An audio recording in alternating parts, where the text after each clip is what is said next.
तो दोस्तों इस समय की एक बहुत ही बड़ी खुशखबरी निकल के सामने आ रही है मित्र रूस की तरफ से। और मित्र रूस ने भारत को लेकर कुछ ऐसा ऐलान किया है जिससे ना सिर्फ चीन बल्कि अमेरिका भी टेंशन में पड़ चुका है। दरअसल चीन भारत की ताकत से परेशान होगा, साथ में अमेरिका परेशान होगा।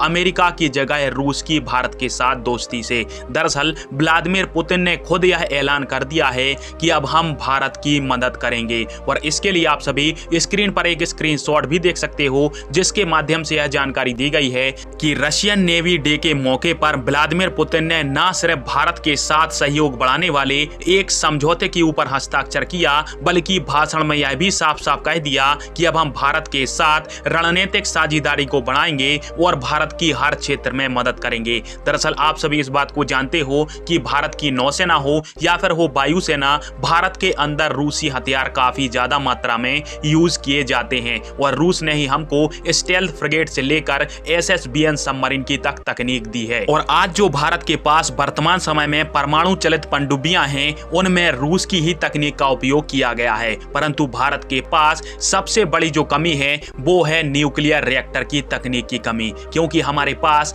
न्यूक्लियर रिएक्टर को बनाने और उसको स्टेबलाइज करने के लिए कोई पर्याप्त तकनीक उपलब्ध नहीं है। और यदि भारत के वैज्ञानिक इस तकनीक को बनाते हैं तो 10 से 15 साल हमें लग जाएंगी, जबकि यदि रूस हमें अपने न्यूक्लियर रिएक्टर की तकनीक और उसको स्टेबलाइज करने का तरीका बता देता है तो भारत मात्र 5 साल के अंदर ही न्यूक्लियर पावर एयरक्राफ्ट कैरियर और अपनी परमाणु हमला करने में सक्षम न्यूक्लियर अटैक सबमरीन के ऊपर काम शुरू कर देगा। और यह भारत की ताकत के लिए सबसे बड़ी और अब तक की सबसे अच्छी खुशखबरी होगी, क्योंकि यही जो दो चीजें हैं उसको बनाने में भारत आत्मनिर्भर नहीं है। और यदि भारत का मित्र रूस हमारी मदद कर देता है तो फिर भारतीय नौसेना का मुकाबला करना चीनी नौसेना के बस की बात नहीं होगी। हाल फिलहाल में रूस की तरफ से इन तकनीक को देने को लेकर भारत के साथ काफी ज्यादा आनाकानी करी जा रही थी, परंतु फिलहाल में कुछ ऐसी खबर निकल के सामने आई थी कि अमेरिका चाहता है कि इससे पहले कि रूस भारत को अपने न्यूक्लियर रिएक्टर की तकनीक और उसको स्टेबलाइज करने का तरीका दे, उससे पहले अमेरिका ब्रिटेन के साथ मिलकर